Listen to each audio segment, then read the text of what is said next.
ደጌ ክብሬ ናት ማረጌ ሽታ አንቺ ያላህ ስጦታ። አሰላሙ አለይኩም ወራህመቱላሂ ወበረካቱሁ። ውድና የተከበራችሁ የፎዚ ቤተሰቦች ሰላም ብያለሁ። አህባቢ በያላችሁበት የዓለም ዳርቻ ሰላማችሁ ብዝት ትርፍ ይበልልኝ እያልኩኝ ዛሬ ደግሞ ኢንሻአላህ ስለ መካ ወይም ደግሞ ቤተላህል መስጂድ ይዤ መጥቻለሁ ማለት ነው። ኢንሻአላህ ለምታበረታቱኝ በሙሉ ከልብ ነው ማመሰግነው እያልኩኝ ኢንሻአላህ ወደ ታሪካችን እንቀጥላለን ማለት ነው። ኢንሻአላህ መካ በምዕራብ ሳዑዲ አረቢያ ውስጥ የምትገኝ ከተማ ስትሆን ለመላው የዓለም ሙስሊሞች እጅግ ቅድስትና ማዕከላዊ ስፍራ ናት። አንደኛ፣ እስላማዊ ጠቀሜታ ወይም አስፈላጊነት። የነቢዩ ሙሐመድ ሰለላሁ ዐለይሂ ወሰለም የትውልድ ስፍራ የመጨረሻው የአላህ መልእክተኛ የሆኑትን ነቢዩ ሙሐመድ ሰለላሁ ዐለይሂ ወሰለም የተወለዱበት እና ነብይነት የተጀመረበት ከተማ ነው። ካዕባ በመካ መሃል የሚገኘው እና በሙስሊሞች ዘንድ የአላህ ቤት ተብሎ የሚታወቀው ካዕባ ይገኛል።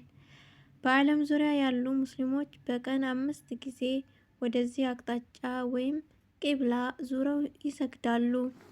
ካዕባን የገነቡት ነቢዩ ኢብራሂም ወይም አብርሃም እና ልጃቸው እስማኤል ናቸው። ሐጅ እና ኡምራ መካ በየዓመቱ በሚካሄደው እና ለእያንዳንዱ ሙስሊም በህይወት ዘመኑ እንደ ግዴታ በሆነው ሐጅ ወይም ታላቅ ሐጅ የጉዞ ማዕከል ናት። ኡምራ ወይም ትልቁ ሐጅ ያልሆነ ትንሽ የጉዞ ስነ ስርዓት በማንኛውም ጊዜ በመካ ሊካሄድ ይችላል። መስጂደል ሐረም ካዕባን አቅፎ የያዘውና በምድር ላይ ካሉ መስጂዶች ሁሉ እጅግ ቅዱስ የሆነው መስጂድ ነው። በዚህ መስጂድ ውስጥ የሚሰገድ አንድ ሶላት በሌሎች ቦታዎች ከሚሰገዱ 100,000 ሶላቶች እንደሚበልጥ በእስልምና ይነገራል። የዘምዘም ምንጭ ከካዕባ አጠገብ የሚገኝ የተቀደሰ የውሃ ምንጭ ነው። በነቢዩ ኢብራሂም ሚስት በሀጀር እና በልጇ እስማኤል ምክንያት በአላህ ተአምር እንደፈለቀ ይታመናል። ሁለተኛ፣ ታሪካዊ ዳራ። የመካ ታሪክ ወደ ነቢዩ ኢብራሂም ዐለይሂ ሰላም ዘመን ይመለሳል። በጥንት ጊዜ በካ ወይም ኡሙል ቁራ የከተሞች እናት በመባል ትታወቅ ነበር። ከእስልምና መምጣት በፊት ትልቅ የንግድና የሃይማኖት ማዕከል ነበረች። በወቅቱ ጣዖታት ይመለኩባትም ነበር። በአጭሩ መካ የሚከተሉት የሆኑባት ከተማ ነች። መንፈሳዊ ማዕከል፣ የካዕባ መቀመጫና የሐጅ መድረሻ። ታሪካዊ ስፍራ፣ የነቢዩ ሙሐመድ ሰለላሁ ዐለይሂ ወሰለም የትውልድ ከተማ። የዓለም አቀፍ ትስስር፣ በየዓመቱ በሚሊዮን የሚቆጠሩ ምዕመናንን በመሳብ ለሙስሊሙ ዓለም መገናኛ ድልድይ ሆና ታገለግላለች። ሶስተኛ፣ የመካ ከተማ አቀማመጥና ሁኔታ። ጂኦግራፊያዊ አቀማመጥ፣ መካ የሚገኘው በምዕራብ ሳዑዲ አረቢያ ሲሆን ከቀይ ባህር ወደብ ከተማ ጅዳ በስተ ምስራቅ 70 ኪሎ ሜትር ያክል ርቀት ላይ ነው። ከተማዋ በደረቅ እና ተራራማ በሆነ ሸለቆ ውስጥ ትገኛለች። የአየር ንብረቱ በጣም ሞቃትና ደረቅ ነው። የአስተዳደር ስም በይፋ መካ አልሙካረማ ወይም የተከበረችው መካ ትባላለች። የከተማዋ ዋናው ኢኮኖሚያዊ ገቢዋ በሐጅ እና ኡምራ ወቅት ከሚመጡት ሚሊዮኖች ከሚቆጠሩ ምዕመናን የሚገኘው የቱሪዝም እና የአገልግሎት ዘርፍ ነው። አራተኛ፣ ስለ ካዕባ በተጨማሪ መረጃ። ቅርስ እና መጠን። ካዕባ በአብዛኛው የኩብ ወይም ኪዩብ ቅርጽ ያለው ህንፃ ሲሆን በቅዱስ ጥቁር ጨርቅ ወይም ኪስዋ ይሸፈናል። ጥቁር ድንጋይ ወይም አልሐጀሩል አስወድ በካዕባ ማዕዘን ላይ የተገጠመ ሲሆን ነቢዩ ሙሐመድ ሰለላሁ ዐለይሂ ወሰለም እንደ ሳሙት ስለሚታመን ምእምናን በሐጅ ወቅት ለመሳም ይሞክራሉ። ጣዋፍ ወይም በሐጅ ወይም ኡምራ ወቅት ምእምናን ካዕባን 7 ጊዜ በተቃራኒ ሰዓት አቅጣጫ ይዞራሉ። 5ኛ የሐጅ ስነ ስርዓት ዋና ዋና ክፍሎች ወይም በአጭሩ ሐጅ ለ6 ቀናት የሚካሄድ ሲሆን ዋና ዋና ተግባራቶቹ ከነቢዩ ኢብራሂም ዓለይሂ ሰላም እና ቤተሰባቸው ጋር የተያያዙ ታሪካዊ ቦታዎችን ያካትታል። 1ኛ ጠዋፍ ወይም ካዕባን መዞር። 2 ሰዒ በሰፋና መርዋ ኮረብቶች መካከል 7 ጊዜ መመላለስ። የነቢዩ ኢብራሂም ሚስት ሀጀር ለልጇ ውሃ ስትፈልግ የነበራት ጥረት መታሰቢያ ማለት ነው። 3ኛ አረፋት በሐጅ 5ኛው ቀን በረሃማ በሆነው የአረፋት ሜዳ ላይ መቆም። ይህ የሐጅ አምድ ነው። 4ኛ ሙዘድሊፋ እና ሚና። በእነዚህ ቦታዎች ሌት ማደር እና ጀመርትን ወይም የዲያብሎስ ድንጋዮች መወርወር የሚባለው ስርዓት ማካሄድ። 6ኛ የመካ ቅዱስና ህጎች ወይም ሐረም። መካ ሐረም ቅዱስ ክልል ተብሎ የሚታወቅ ልዩ ድንበር አላት። በዚህ ክልል ውስጥ የሚከተሉት ነገሮች የተከለከሉ ናቸው። ጦርነት ወይም ግድያ መፈጸም፣ አደን ማደን ወይም በአቅራቢያው ያሉ እንስሳትን ወይም ወፎችንም ጨምሮ ዛፎችን ወይም እጽዋትን መቁረጥ ከተፈቀዱት በስተቀር፣ የወደቁ ዕቃዎችን ማንሳት ወይም ባለቤታቸውን ለመፈለግ ዓላማ ካልሆነ በስተቀር፣ በኢህራም ወይም ለሐጅ ወይም ኡምራ የሚደረግ የአለባበስ እና የስርዓት ሁኔታ ላይ ላሉ ሰዎች የተወሰኑ ተግባራት የተከለከሉ ናቸው። እንደ ሽቶ መቀባት፣ ፀጉር መቁረጥ ወይም የግብረ ስጋ ግንኙነት።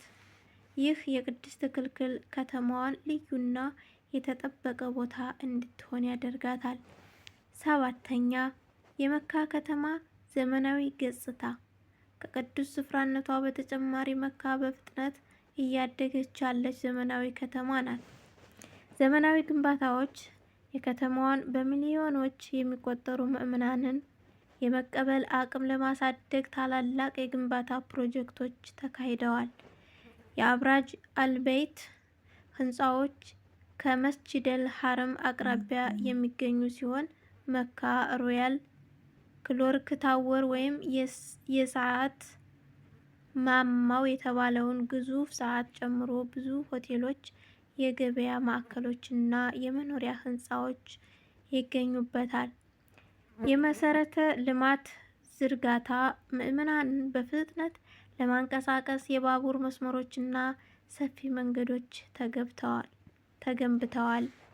በአጠቃላይ መካ ጥንታዊ ታሪክን ከዘመናዊ እድገት ጋር ያጣመረች፣ ዋና ዓላማዋ ደግሞ የመስጂደል ሐረምን ጉብኚዎች ማስተናገድ የሆነች ከተማ ናት። 8ኛ የመካ መንፈሳዊና ማህበራዊ ተጽዕኖ። ዓለም አቀፍ ትስስር። መካ የዓለም ሙስሊሞች መገናኛ ማዕከል በመሆኗ በሐጅ ወቅት ከዓለም ዙሪያ የሚመጡ ሰዎች እርስ በርስ እንዲተዋወቁና አንድነታቸውን እንዲያጠናክሩ እድል ትሰጣለች። የዘር፣ የቋንቋና የሀብት ልዩነት ሳይገድባቸው ሁሉም በአንድ ዓላማ ወይም አምልኮ የሚሰበሰቡበት ቦታ ነው። የእውቀት ማዕከል። መካ የነቢዩ ሙሐመድ ሰለላሁ ዐለይሂ ወሰለም ዳዕዋ ወይም ጥሪ መነሻ ስፍራ በመሆኗ እስልምና የተጀመረባትና የመጀመሪያዎቹ ሙስሊሞች ከፍተኛ መስዋዕትነት የከፈሉባት ከተማ ነች። ቋሚ የሃይማኖት ስሜት። በዓመት ውስጥ ሐጅ በማይኖርበት ጊዜ እንኳን ኡምራን ለማድረግ እና መስጂደል ሐረም ለመስገድ የሚመጡ ሰዎች አይቋረጡም።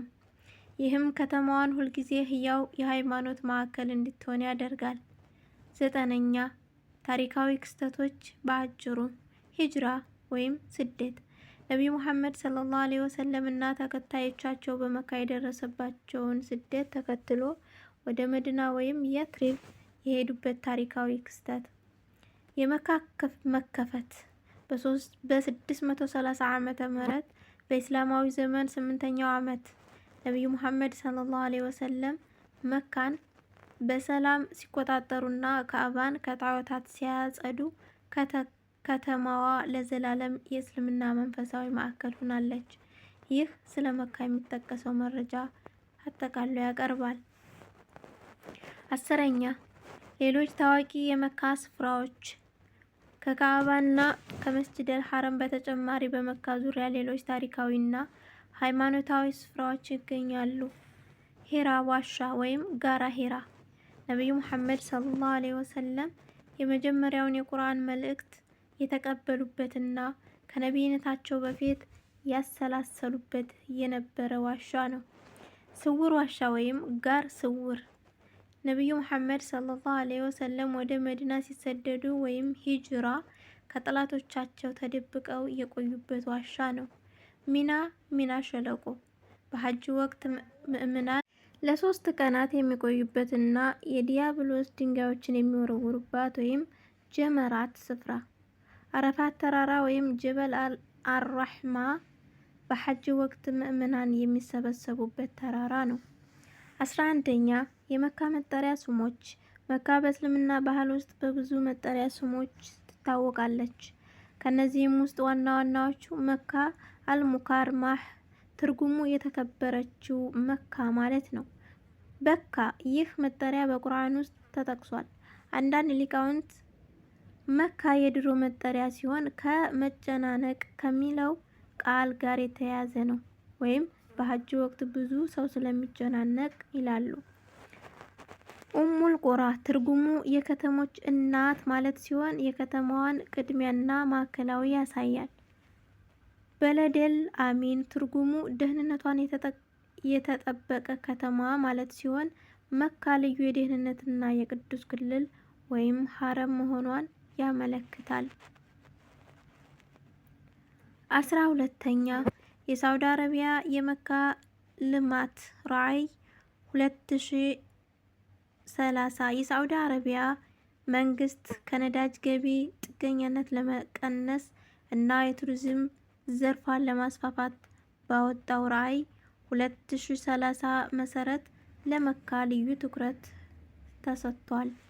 የአገልግሎት ማሻሻያ የሐጅና የኡምራ ምእመናን ቁጥር በከፍተኛ ደረጃ ለመጨመር ያለመ ሲሆን ይህም አገልግሎት ጥራት ማሻሻል ይጨምራል።